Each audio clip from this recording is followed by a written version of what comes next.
and welcome to yet another edition of your weekly international current affairs program, Globe Watch from the Cameroon Radio Television, with me, Charles Ebuni, 8 from the Hilton Hotel here in Yaoundé, Cameroon. And this is where the first ever edition of the Cameroon Economic Encounters has ended. And amongst the special guests was the chairman of the United Bank for Africa and founder of the Tony Elumelu Foundation, Tony Elumelu, one of the towering figures of the African entrepreneurship movement. Since the foundation was created plus 15 years ago, it has helped generate millions of jobs on the continent and enable jobs, thousands across the continent. What has been the special ingredient of the Tony Elumelu Foundation in helping African young people prosper through what they call Afri-capitalism? My guest today is the chairman of the Tony Elumelu Foundation.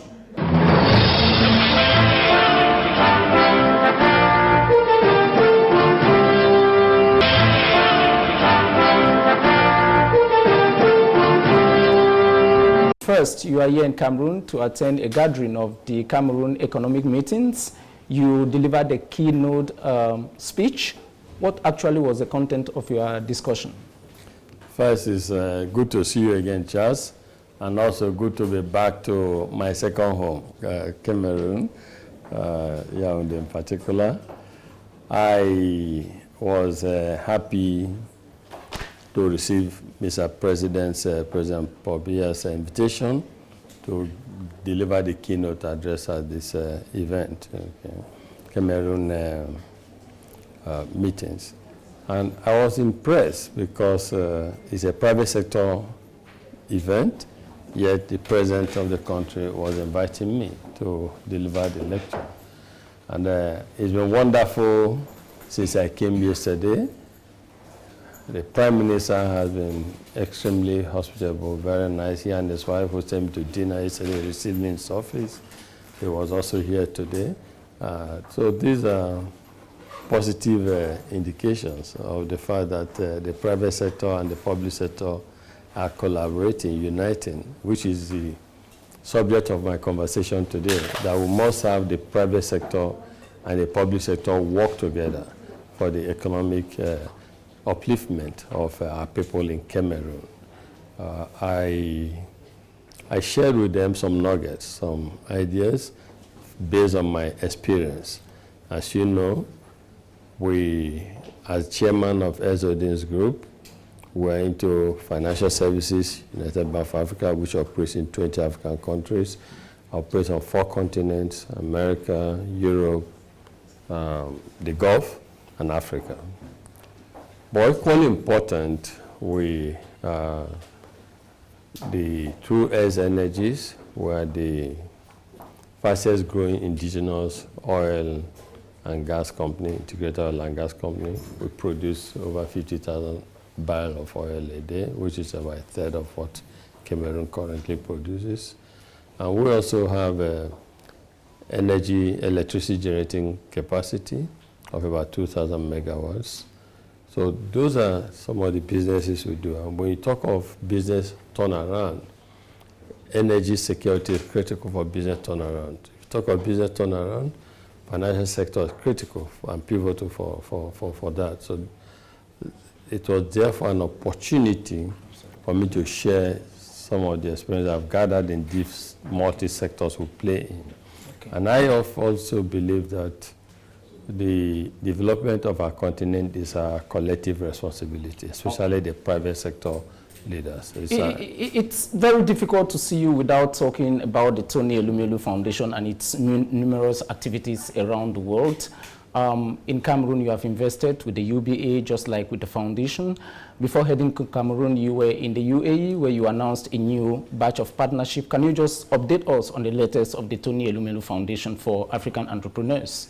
No, what we do to date through the Tony Elumelu, for activities of the Tony Elumelu Foundation, which my wife and I founded in 2010, we've been able to support. We seeded the foundation with $100 million, and to date we have been able to support over 21,000 young Africans. Out of this, 700 are from Cameroon. And in fact, the good thing we haven't gone on because we believe we can do more, just that our resources are limited. So we're in partnership with other development partners like European Union, like UNDP, like ICRC, and recently, as you mentioned, the Gulf with the government of UAE, Abu Dhabi, and the foundation, the King's Foundation, President's Foundation, to help create more economic empowerment for our young ones. Every year we have over 400,000 people apply, but our foundation, our capacity is 1,000 only. So, but we are saying to friends, can we do more together? And they are listening to us. So the future for African entrepreneurs, we want to do more. We want to train them, want to continue to provide seed capital for their non-refundable seed capital. In Cameroon, as I said earlier, we spent about $3 million to support about 700 Cameroonian young men and women. We'd like to do more. We'd like to support over 10,000. And the good thing is, from experience, the people who have supported in Cameroon, as in other countries in Africa, these are very ambitious, energetic, creative, entrepreneurial people who want to succeed, but who need a helping hand to succeed. That is the promise of the Tony Elumelu Foundation, and we want to do more for our people. You said President Biya invited you. What is the relationship between you and President Biya? I know that when I was in Lagos last time, or Abuja, you said that is your senior brother. This time he invited you. How much leverage has he given you to do business in Cameroon, fondly called the wise man of Africa? Well, I think that President Biya treats me like a son. I treat him like a father. But beyond that, there's nothing other than that. United Bank for Africa, we just do banking business. We support the government. We help the infrastructure.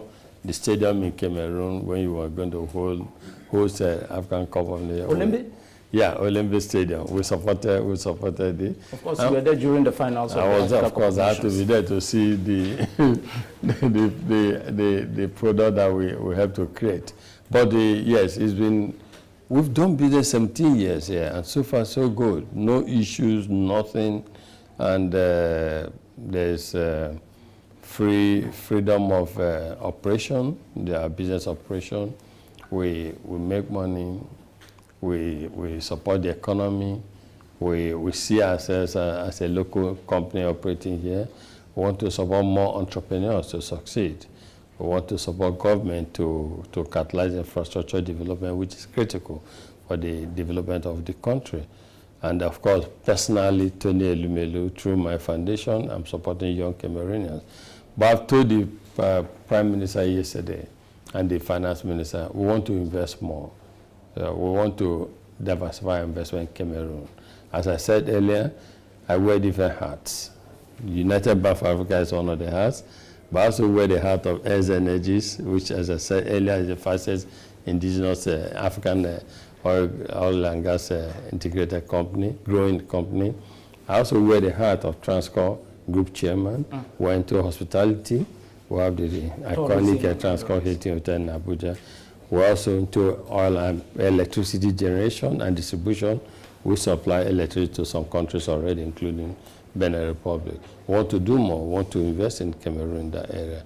I think there's the room for more is there because we're well received and we're treated as we should be as Africans operating now. You have a passion for young people, and each time you deliver a discourse, you always talk about the young people. Last time you were in Cameroon, you said that you were going to expand your operations, especially with the construction of the UB Regional Central Africa Office headquarters in Cameroon.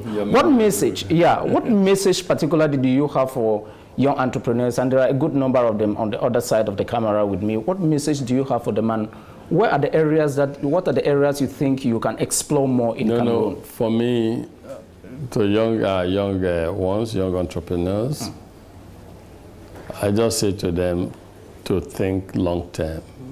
The Tony Elumelu of today did not start like this. Think long term, dream dreams, think long term, stay focused, stay disciplined, stay hungry, work very hard, and know that what counts ultimately is the positive outcomes that you're able to make. When you start and you make little money, don't consume everything. Remember to save some, because some of us are denied ourselves some things to be able to reinvest. And today, we can afford to spend, to get those things we denied ourselves of in the past.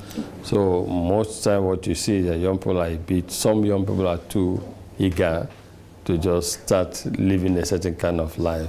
But just know that you have to save. Capital formation is critical for investment. You have to save to have money to invest. You said when you climb, don't remove the yeah, ladder. Oh, you listen to the speech. When you invest, you get rewards and co. And then from your reward, from your return on investment, you can spend some. But don't just get capital and first you want to start consuming. No, it's not done Thrifty that way. spending. Yeah, and then, as I said today during my keynote address, for the private sector in Africa, we must think of the next generation. We must not think of our own success alone, or see our success as personal success for ourselves and families. We must see ourselves as success for the entire, to a generation, to a nation, to a continent. And we must make sure that the ladder we climbed on to get to the top, we have to fortify and strengthen it and not remove it. And the way you do that is by looking and also reinvesting. So that is why we do what we do at the Tony Elumelu Foundation, playing our own role in making sure that there's more prosperity for everyone, playing our own role in creating better future Tony Elumelus. We realize that poverty anywhere is a threat to all of us everywhere. More importantly, that the ultimate legacy is the impact, the tangible impact you make in human lives and communities, and not just how much you have in your bank account. Those are the things that drive what we do at the Tony Elumelu Foundation. But beyond Tony Elumelu Foundation, that's also why we made the kind of investments we make. That is the philosophy of capitalism, because we don't just invest to make money, but we invest to impact, transform lives. If you look at the sectors we invest in, electricity, gas processing, energy security, hospitality, financial services, and capital. It's all about significant investment in significant sectors that can help to make life better for all of us in Africa. Thank you, Charles. Thank you very much, Mr. Chairman, but you are not leaving. I just want to turn the mic the other way for my colleagues if they have questions. The question is, you were here 2 years ago and you announced the construction of the Central Africa Regional Office of the UBA. Where are you today with the idea? And secondly, what is the portion of the UBA in the Cameroonian banking space? Okay, two things. The first one, I think we have some administrative bureaucracy about some titling. I think the CEO in a better point to speak on that, but I believe we're finalizing everything to enable us kick off, with it. But if you notice also, in my speech today, I spoke also about bureaucracy as a hindrance for economic transformation and progress. So yeah, that caught up with you, but I think we'll make I believe, if my memory is right, I don't get involved on day-to-day operations, but if my memory is right, I think they're about to start. I sat yesterday when I came, I sat with the CFO. They said, tell me, I think the group financial officer. I think in terms of profitability, I believe UBA is the second most profitable bank in Cameroon. In terms of the size, I think it should be about the 6th or thereabout, they told me. But yes, we think there's so much to do. The economy is growing, can grow faster.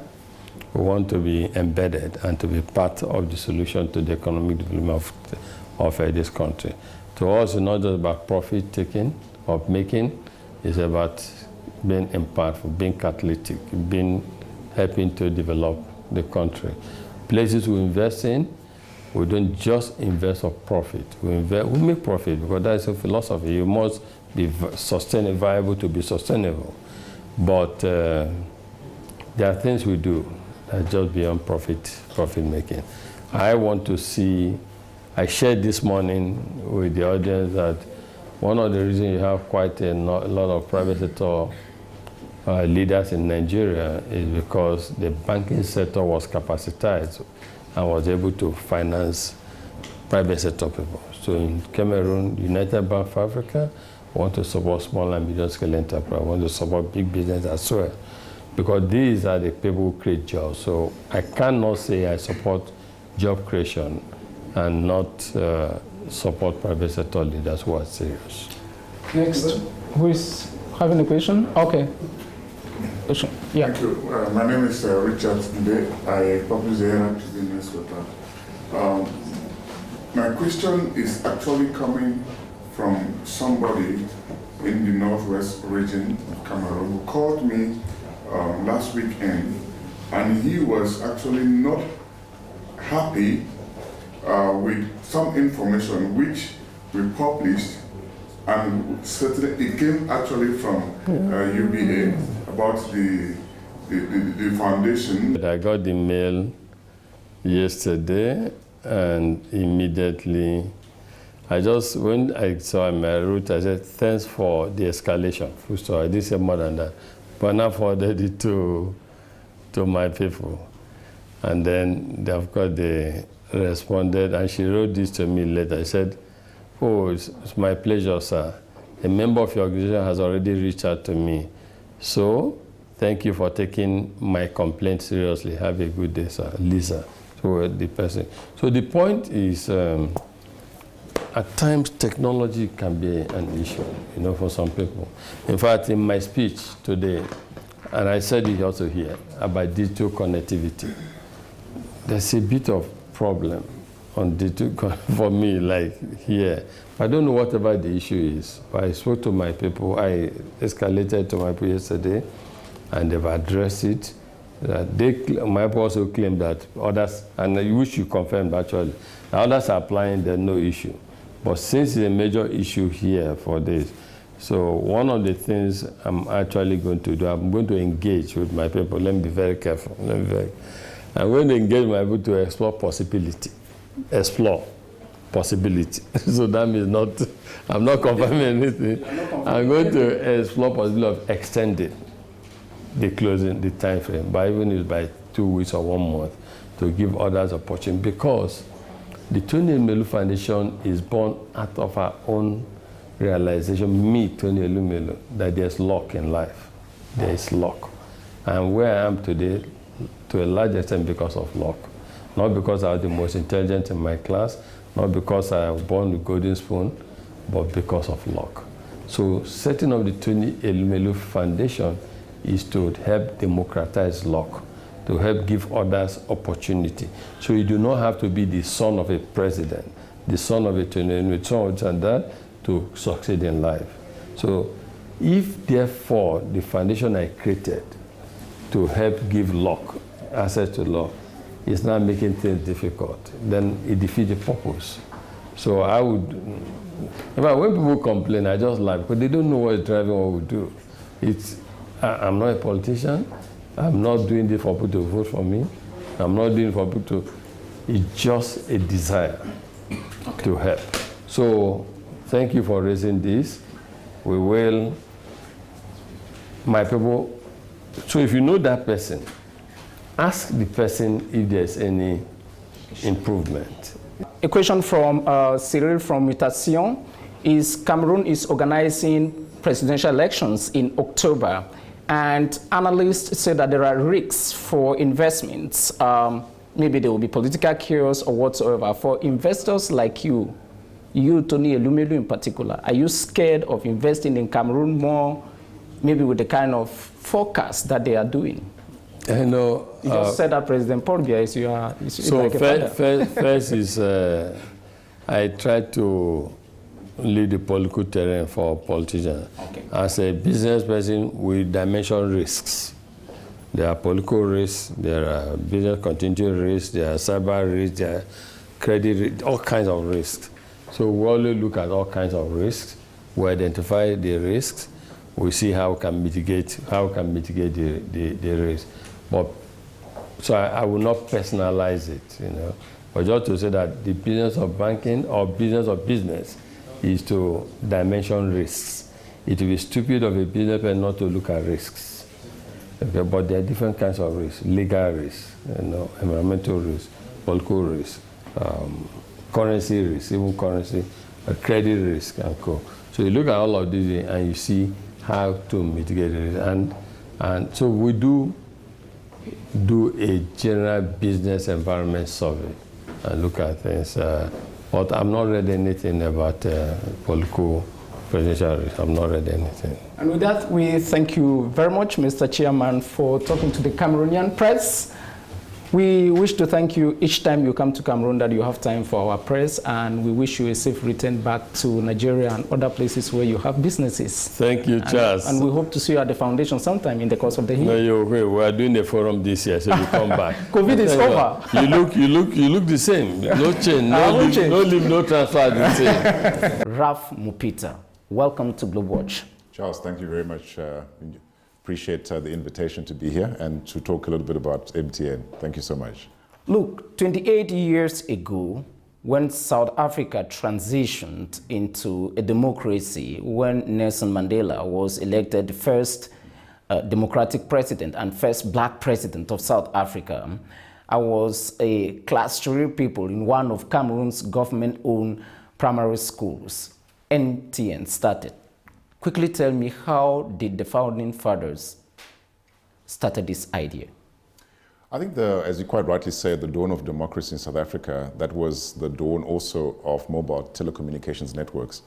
And at that stage, the only way you could get a phone, if you remember well, was through a fixed line. You had to go to a tiki box or else have a fixed line in your home to be able to communicate. And there was a clear sense that as part of the democratic process in South Africa, there was a need to create, obviously, economic opportunities, but also to ensure that infrastructure and services were available to all the people of the country. And so 2 licenses were issued. One was issued to Vodacom, one was issued to MTN, and we started rolling out networks.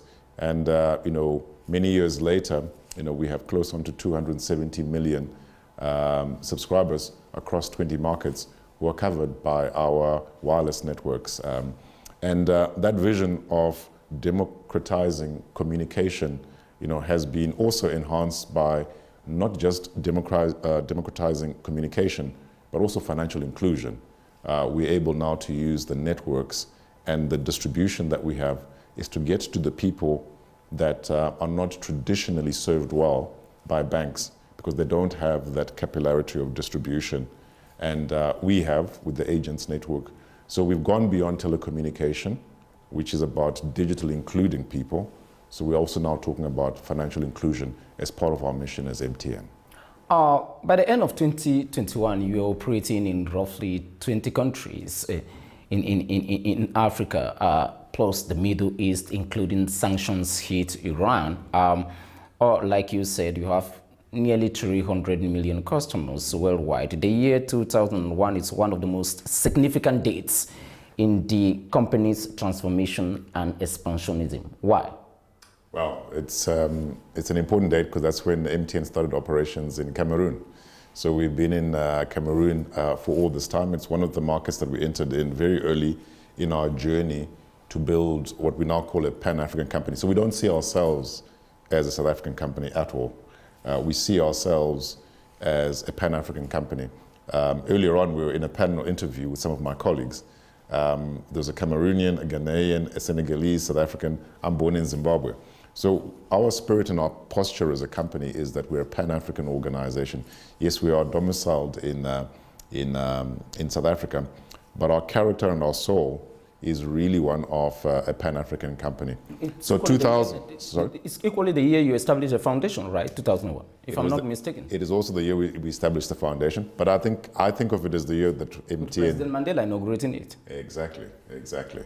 So yeah, there's a lot of rich history in MTN over the many years. And actually, it's not a very long time for a company, if you think about it, as you say.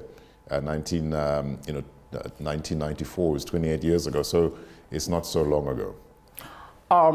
Today, you are one of the most successful symbols of South African soft power diplomacy as a company and within the world equally.